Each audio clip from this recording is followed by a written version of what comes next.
Good afternoon, everybody. Welcome to United Stand. Welcome back to the Rick and Ad Show. We are back again with plenty to talk about. There is so much going on at Manchester United right now. We're going to get into takeover talks in a minute.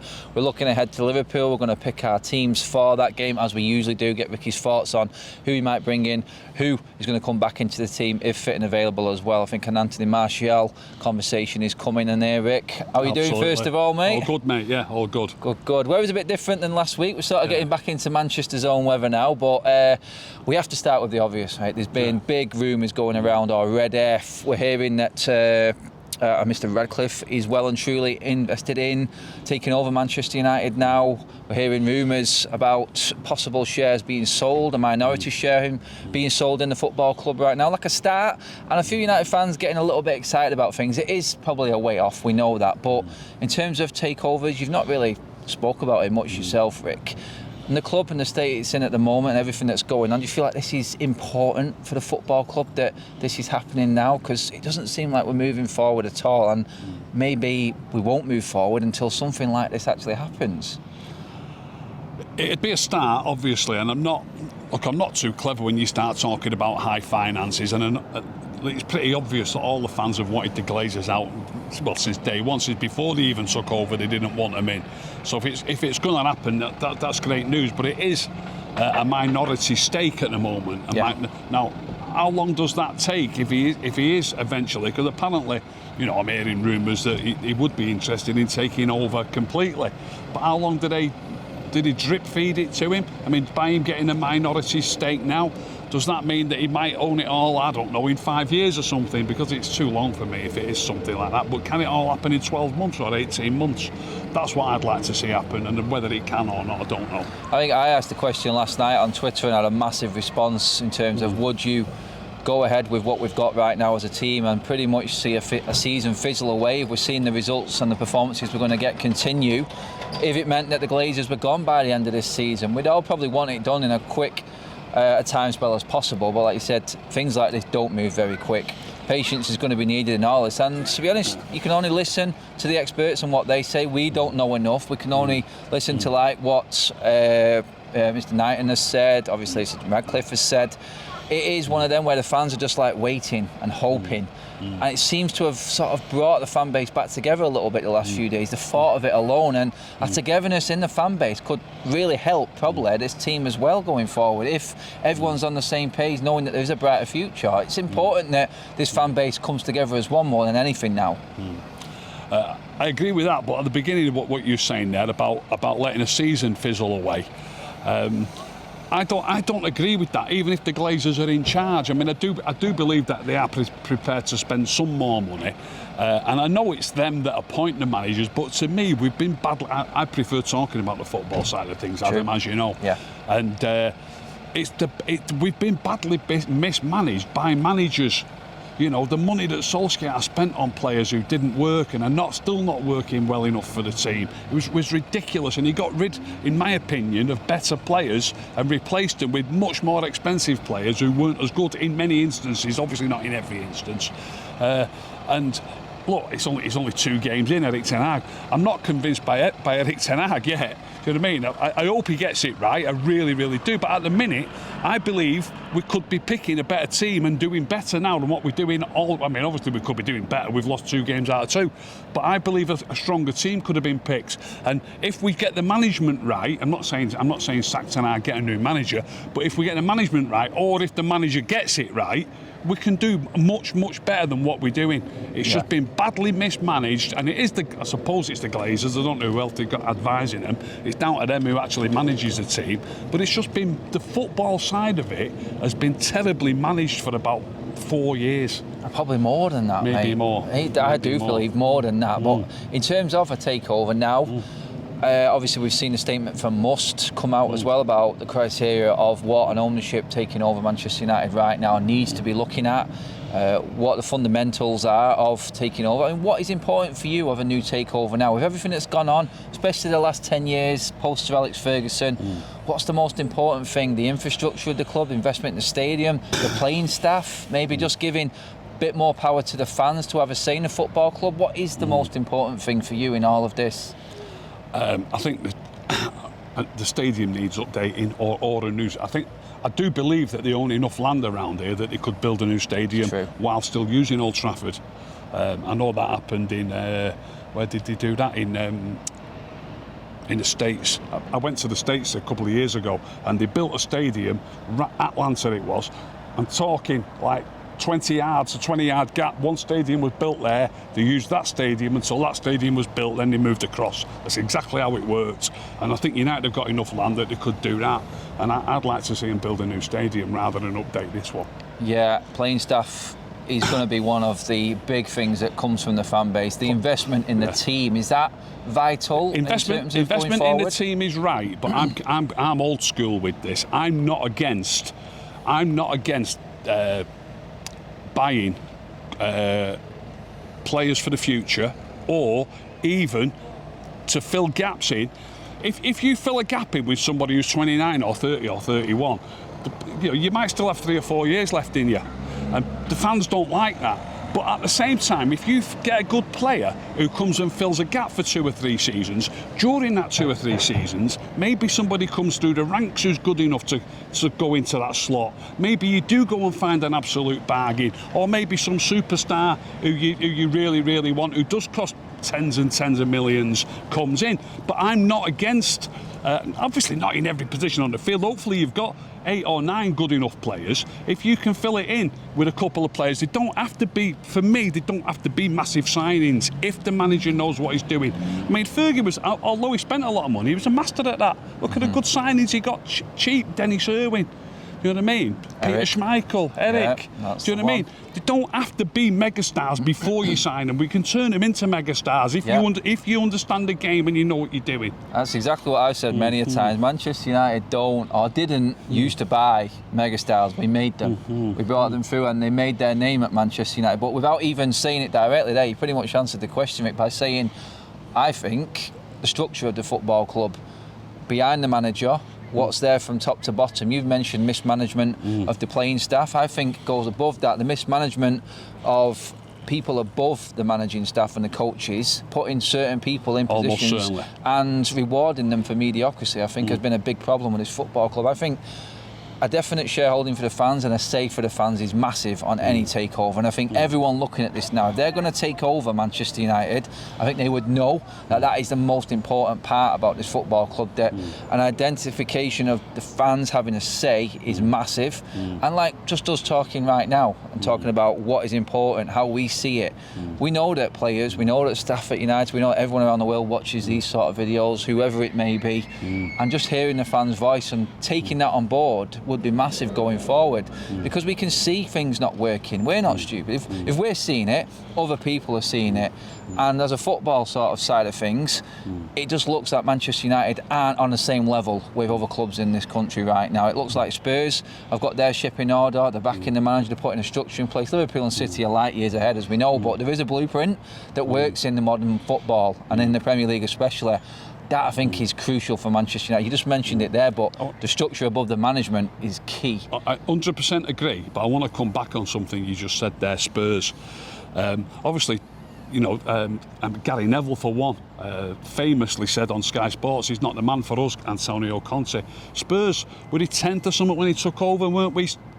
Quite a few points in front of him. They finished in the top 4. I'd have money on them finishing in the top 4 again this season. So despite all those things being true, Conte is the epitome of what I've just actually tried to explain to you. If you get the manager right, he can get the team playing better. He needs to understand which players are not quite good enough and they need to be out of the team. That's a problem we've got. We've had that problem for a few seasons. And Conte came into that club. So I don't know how much they've done work behind the scenes since he came in or what it was like when he came in, but the main ingredient is getting a decent manager who understands what he's doing, who understands the game, and Conte is that man. Yeah, and managers of that ilk, we call them the first class, the top class managers, the elite managers, come with a package. A package is the people above them and who they can trust.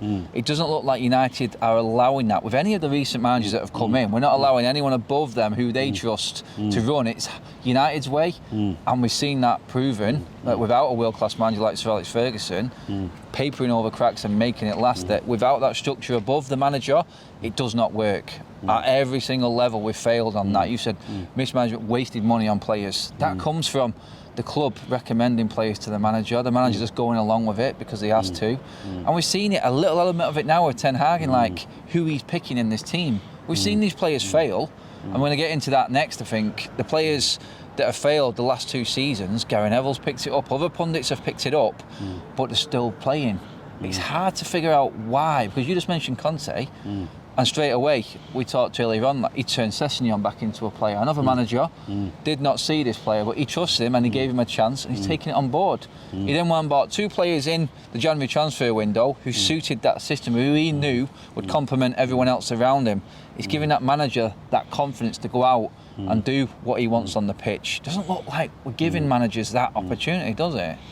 No, well, I think with in the case of Ten Hag, if you look at the signings that he's got so far, look, Eriksen was a free. It was a no-brainer taking Eriksen. But the other 2 signings, one's from Ajax, who was playing under him at Ajax, and the other one, I'd never heard of him, Malacia. He was playing in the Dutch league. And he knew well. So you've got to assume. Look, there's no doubt about it. These are Ten Hag signings. These are not players that have been recommended to the manager by the club. They've got to be 100% their players that he's chosen and asked the club to buy, and they've gone for him. So hopefully, any more signings that he gets, the players that he wants, rather than players that are being offered to him by the club.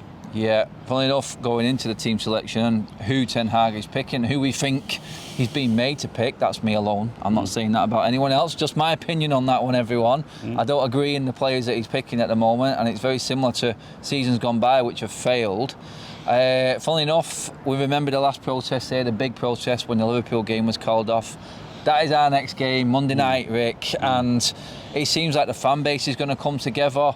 It would be nice if we actually got a little bit on the pitch as well to celebrate and talk about. So we're going to sway into that now. In terms of this Liverpool game, it's massive. There is a chance, with all the carnage going on and off the pitch, Rick, that after 3 games, we could actually be ahead of Liverpool if the result goes a certain way on Monday night. And that would be a storyline on its own, and it would just be a talking point for a whole week. But we know what we're up against. We know the quality that's coming here on Monday night. Team selection for you now, Rick. We talked about it before the Brentford game. Little bits changed. Is it too much to change too many players for a game like Liverpool? Is it too much to say 5 or 6 changes and throwing them into this? It's pretty much the lion's den against Liverpool right now.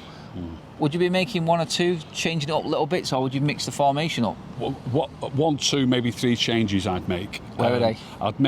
I would mix the formation up a little. It's going to be very similar, because when you're playing with 3 attacking players, your 2 wide players are supposed to work back and defend anyway. So I would change a couple of players, and I'd change the formation a little bit. He's got to.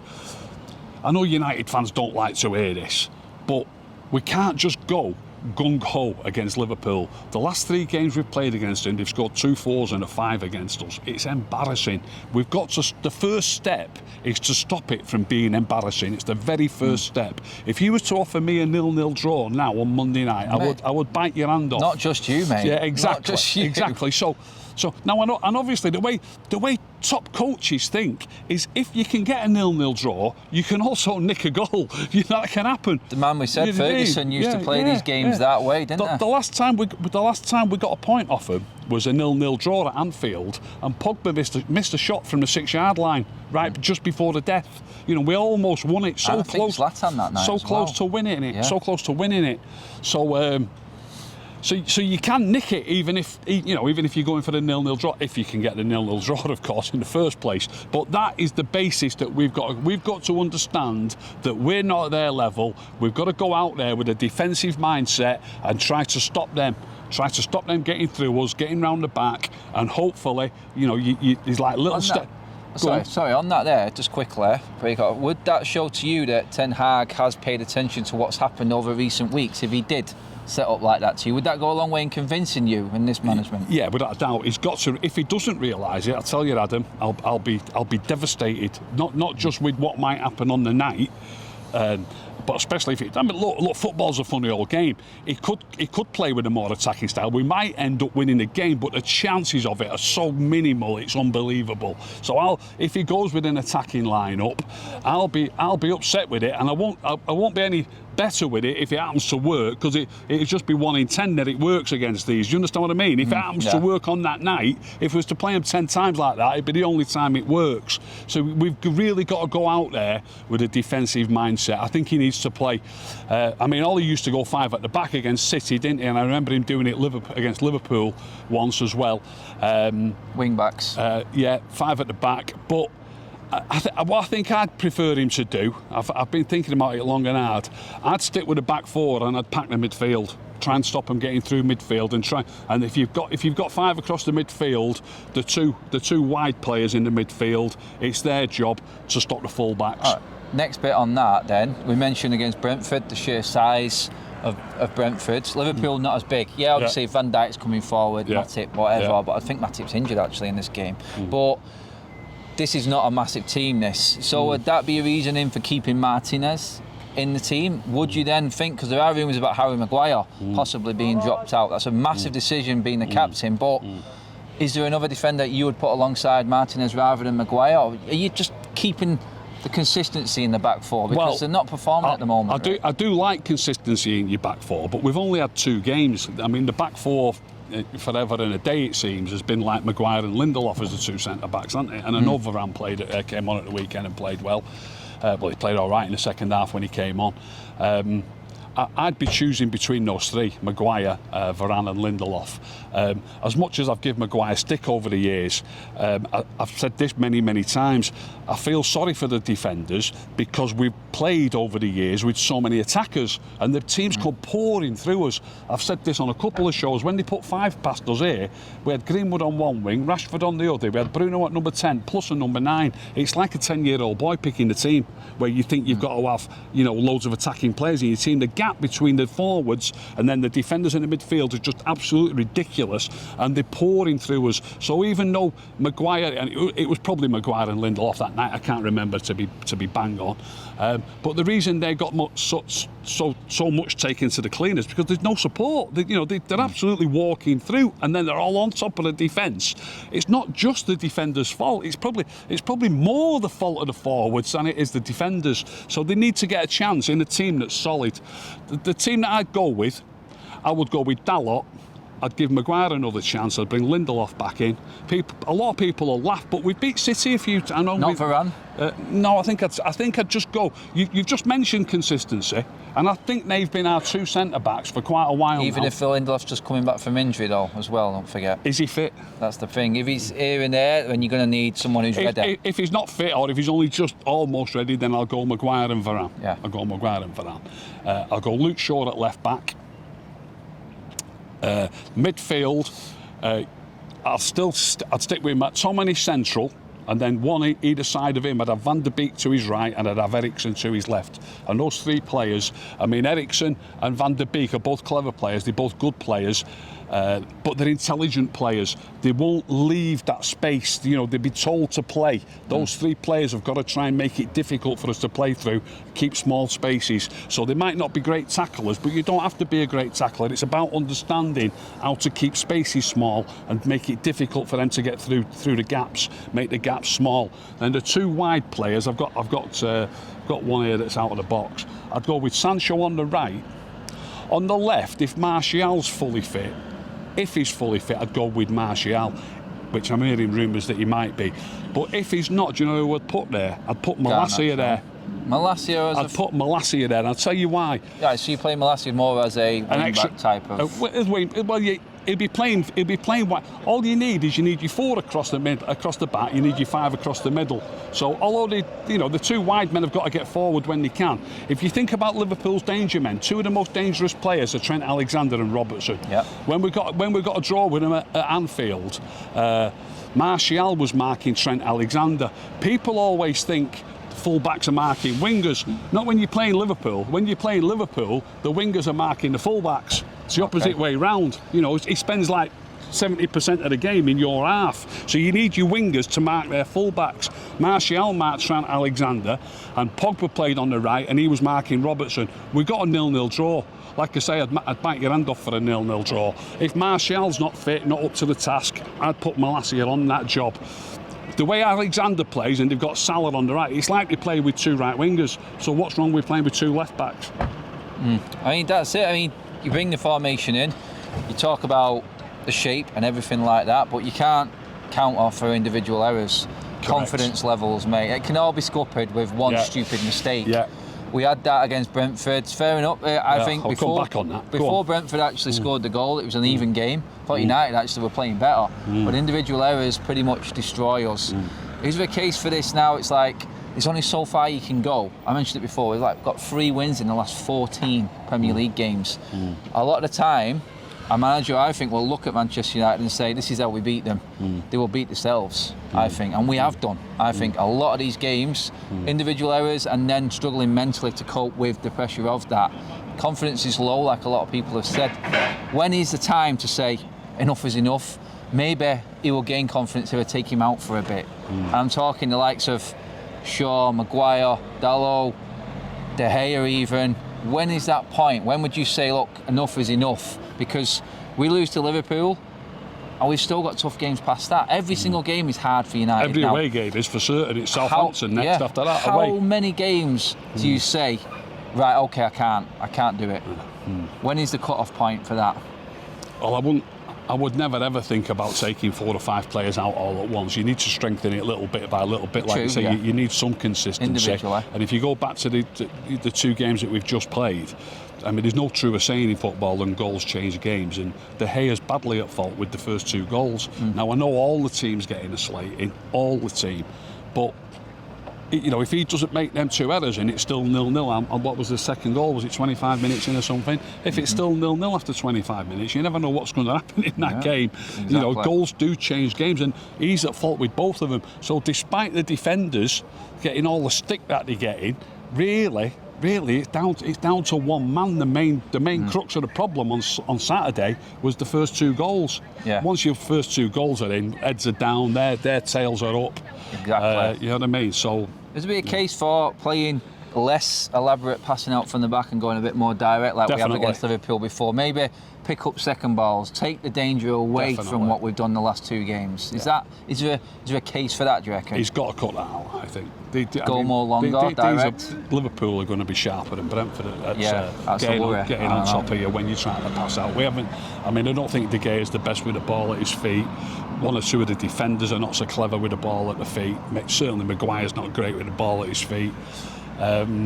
Eriksen, look, you've got to have a midfield player who's brave and prepared to take the ball, but Eriksen shouldn't have been past that ball. The geezer was so totally tight to him, it was ridiculous. You've got to see it as a goalkeeper there. Look, guys, we'd love to talk more about the transfers and stuff like that, but obviously we know that's going to be a hot topic over the next couple of weeks, so we'll give you a little bit of a break from that one.